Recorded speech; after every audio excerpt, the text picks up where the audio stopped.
relax, and listen to the HMPT show live on Spreaker.com.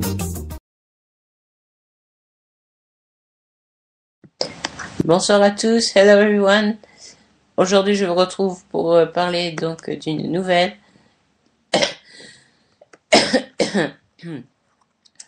I'm here today to talk you about a short novel.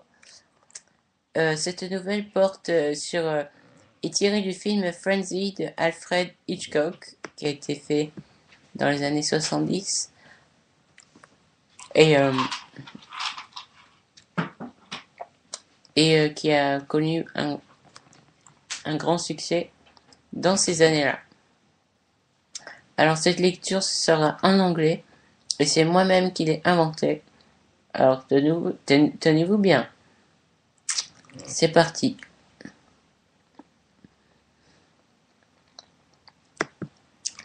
Alors,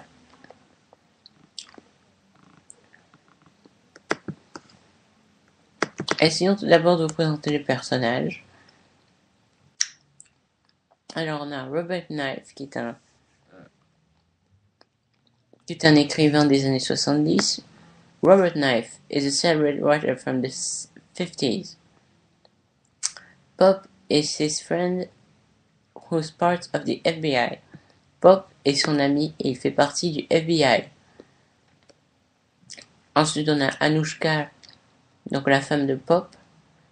Ensuite, on a Max Siegel qui entre en jeu, qui est accusé de meurtre.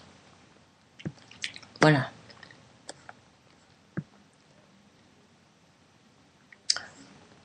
Robert Knife is a celebrated writer from the 50s. He wrote many books based on the murders and lynching people. It was mostly women that fell under the charm of perverse men trying to seduce them. The writer is now living in London, where a series of murders occurred this year of 1954. It's the reason why he decided to live in London to study all the details of the most famous crimes. The 2nd of January 1955, John Noodle was accounted for the lynching of a woman. Roberts does his researches with the help of his friend Pop. Pop is part of the FBI and is very serious. He sees behind the truth, a bit like Roberts. Together think that there may be another man involved with the case of the 29th of November 1954. In that case, a redhead woman was found covered with blood, strangled all around the standard lamp. The killer left his tie on the woman's body. Maybe the murderer invited her for a walk near the River Thames and then tied her with his tie. The book of Roberts is based on the woman's murder and starts like this. You may think that I'm a crazy man, that I'm myself a killer. Of course not. I wrote my book in the first person of the singular to shock you more and show you the truth of those terrible murders. I haven't seen so much movement in this city since the Great Smoke of 52, or the Big Smoke that caused the death of 6,000 people. The morning of the 29th of November 1954, the sky was dark and filled with thunders, and I felt inside of me a sudden fear that someone could kill me. That afternoon, I had to meet Pop in the Texas Cafe near the River Thames. Until 20, I stayed in my bed in my best English hotel of London, the Hotel Lady D. I ordered some croissants in my room for 11:30. At 11:32, I had my croissants and an offered fresh orange juice. It was now 12 o'clock, and I decided to go in the center of London. I went to Westminster Avenue by taxi, as the weather was not very good for a Sunday walk. I then started to walk to Texas Cafe as the weather changed. It was now sunny and motivating. One thing I could remember that time was that all the people were pissed off. It was like someone dies or something like that. I was walking and the man rushed like he did something wrong and had to run for his life as if the police were chasing him. 1 o'clock, it's time to meet Pop in half an hour. Then it popped into my eye. Pop was in front of me, smoking his big Cuban cigars. You know what? I always hated Pop smoking into my face, as I had never tried an inch of any types of smokings in my 43 years spent on my life. Anyway, we walked 5 minutes and suddenly I heard a scream. Ah, police, police, please, come here. Pop and me ran where the woman was seated. She was seated on a bench and was suddenly interrupted by something not very pleasant. It was a redhead woman, and she was strangled with a tie. She was bounded all around the stunned lamp. Pop and me tried to and calm down the woman, which is in fact Patricia, the witness of the 3 last murders of the year. Pop remembered talking to her and asking her some questions about the murder of the 5th of September near Big Ben at 12, as the bell rang. Something suddenly rushed in my mind. That man running for his life as if the police was chasing him. I thought, it's maybe him. I'm almost sure. I told that to my dearest friend Pop, and he suddenly reminded me we never know before we try to know. This is a famous sentence from Scotland Yard. Pop and me love this sentence because we always think a lot before putting a name on the murder. The killer can be anybody, me, Pop, that woman screaming, John Noodle, the serial killer, or anyone else. But that day I was very emotive and couldn't think straight. Merci beaucoup de m'avoir écouté. Je vous propose de faire une pause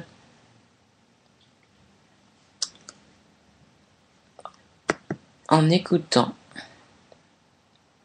Magnolia Forever de Claude François.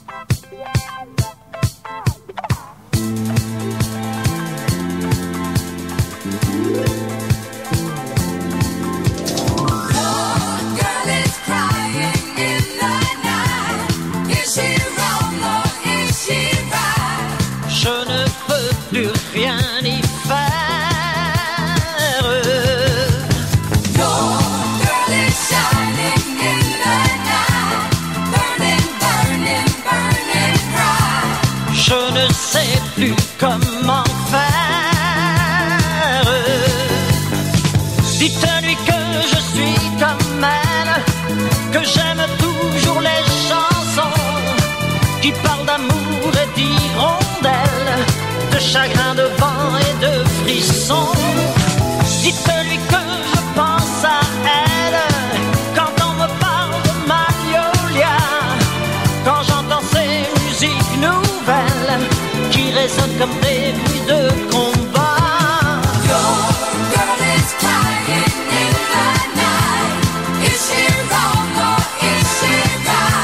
Non, je ne sais plus comment faire. Elle est si forte qu'elle se brise. Elle était fière, elle est soumise, comme un amour qui lâche prise, qui casse et ne plie pas. Tu lui ressembles quand elle tremble, et dans ta voix j'entends parfois un peu sa voix, et elle te ressemble quand elle tremble, quand elle pleure, là dans le cœur des arbres en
Hey, I'm back.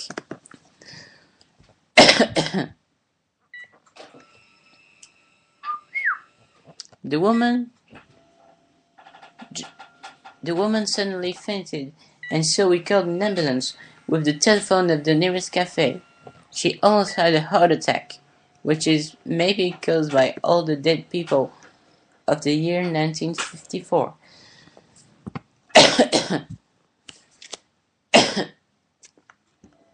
We spent the whole day with scientific police, searching for any information that could help us for the continuation of the case. On the DNA, there was the presence of a man's and a woman's hand. Was it two people from the same clan?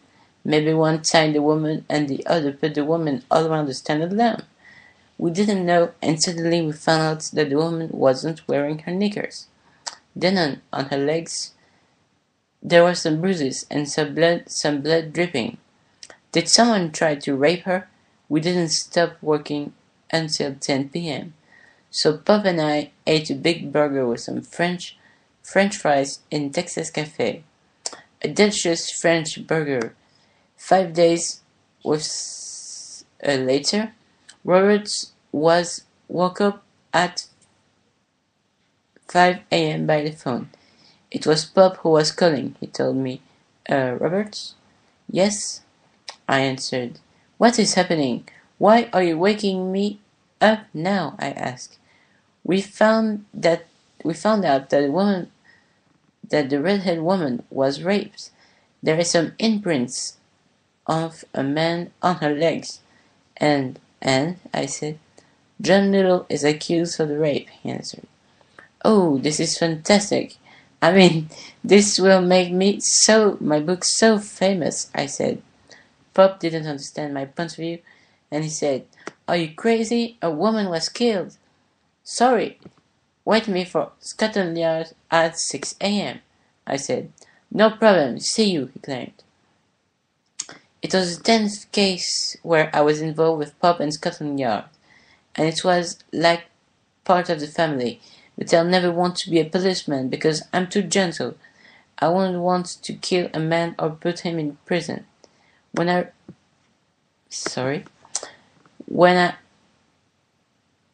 arrived in Scotland Yard, everybody was circling me, and all of a sudden I fainted. I had maybe too much emotions that morning. Suddenly, I woke up in the hospital and thought, man, what are you doing here? A young lady was talking to me, but I couldn't see much than stained fuzziness. I could barely see that it was a young woman at about 18 years old. All of a sudden, it rushed through my mind. It was the sister of Pop, and she told me that Pop was too occupied with the case of that redheaded woman lynched around the standard lamp.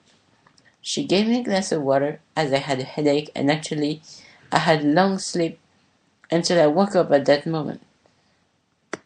It was really time to go, and I thought, what is going to happen now? I'm kind of pissed off about these emotions. Pop called in my room and checked if it was fine now. Then he told me to meet him at the Big Ben Street Market. I remembered that in the market which I go every Saturday, there's a blond, good-looking man with blue eyes. Behind those blue eyes hides a horrible face, something like a monster. As a matter of fact, Pop was there in front of me and in front of that man who's a potato seller in this famous market. Pop asked Max Eagle to show him his grocery, but he didn't accept. At the fifth time, Ernest and Pop, the two policemen, took out some meat notes, and so quickly he let the men do their work. Pop and Ernest asked a lot of questions to him about the murder of the redhead woman, and the last words he said was, I didn't kill her. I stopped Pop and told him that Max Eagle seemed very violent, and that he's maybe the raper. Then on one day, I came very early at the market at about 5 a.m. When all the food arrives, he always rushes to take his potatoes and make sure he's the first to arrive. Max Eagle, of course. It's very strange, he told me. Let's check if there are only potatoes in his delivery. That night, Pop invited me to go eat at his house with his new wife, Anushka. When I arrived, I didn't have the time to put my jacket on the coat rack that Anushka gave me vodka with orange. I tried to tell her that I shouldn't do that because I fainted today, but I didn't manage. It's maybe because it's the first time that I see her, and in her eyes I saw some insistence. Pop was so well dressed that night and seemed so in love that the woman, who seemed to be 20 or something like that, it didn't bother me long, as I knew that Pop can easily fall in love, marry, and then realize after 1 year that the person is not worth it. We spoke 5 minutes with Pop on the case, and Anushka forced us to eat the dinner she said she prepared all day. Désolé pour ces différences de son, j'ai oublié de monter le son pour parler. Et oui. J'espère que cette histoire vous a plu et nous nous retrouvons une autre fois pour une nouvelle, a short novel. Et n'hésitez pas à envoyer vos nouvelles sur Facebook ou sur notre mail dit hmptshow@gmail.com. Et donc nous envoyez votre nouvelle et nous la lisons pour vous en exclusivité devant 5700 personnes. N'est-ce pas une bonne idée cela? À vous de voir et nous nous retrouvons la prochaine fois. Ciao ciao.